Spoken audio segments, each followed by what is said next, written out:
Assalomu alaykum, hurmatli YouTube ahli. Assalomu alaykum. Yagums Dena Chuyanchi kanallarining obunachilari.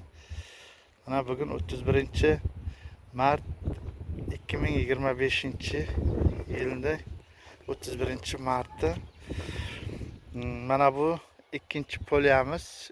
O'zi aslida bu 3 sotikdan 6 sotikka bu yil ekdik. Mana bu Cabrilla deb ekdik. Bu ko'chatni asli ismini bilmayapti egasi ham. Lekin remontatni sort ekan. Birinchi poliyamizda hammasi deyarli sezonni sort kisidi bu remontatni. Lekin tavakkal qilib ochiq dalaga ham ekib ko'rgandik. Hosildorligi juda bir aktiv, yaxshi. Palaklar toza. Xo'sh, hosillarning rivojlanishi yaxshi. Mana bu ham bir 10-15 kunda chiqib qolsa kerak. Cabrilla sorti deb taxmin qilyapmiz. Lekin meni bezovta qiladigan narsa ertaga hosil tuysa 10-15 kundan keyin bu yerga tegib qolsa qanday bo'lar ekan? Mana shuni fikr mulohazalaringizni bildirsalaringiz kommentariyada. Holati yaxshi. Ochiq dalada ekdik. Yaxshi gullash yana davom etyapti.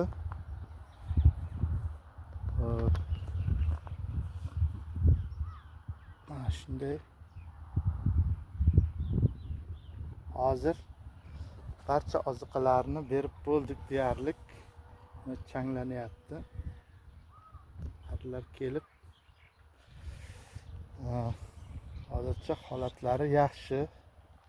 Bundan keyin ham yaxshi e'tibor bilan berib boramiz. E'tibor berib.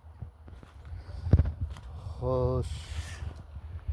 Mana bu yerga biz Koreyaning sulxanini ham tajriba sifatida mana shunday ochiq yerga 65 qilib ekdik. Jo'yalar, ko'chatlar orasini 20 santimetrdan qilib ekdik buni ham.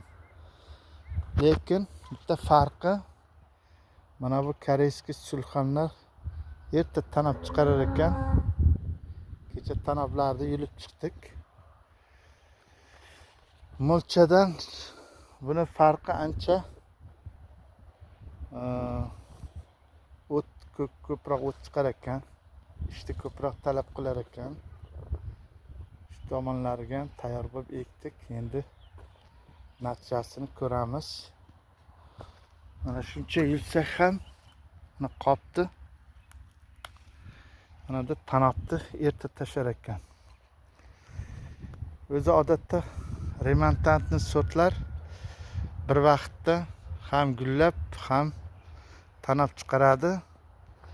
Kimga ko'chat kerak bo'lsa, gullarni yulib chiqib, tanabga harakat qiladi. Kimga hosil kerak bo'lsa, tanablarni yulib gul qoldiradi. Mana shunda. Ammo ikkalasi ham bir xil payt chiqsa, ko'chatni ancha kuchini olib charchatib qo'yadi. Mana bu Cabrilla va xo'sh, koreyskiy sulxan ko'chatlarimiz.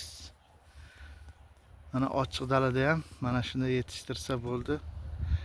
Xudo xohlasa bu yil teplitsa qilamiz degan niyatdamiz. Agar kuchimiz, ilojimiz yetsa teplitsani ham qilamiz. Sog' bo'lingizlar.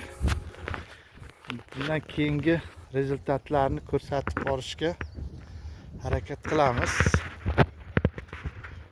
Mana bu lekin ser hosilga o'xshayapti. Juda sterili, yaxshi, yirik hosil bersa kerak pishganda. Pishgungacha ham nima yangiliklar bo'lsa sizlarga tajriba sifatida ko'rsatib boramiz. Xayr, sog' bo'linglar. Yanagi videoda ko'rishgungacha.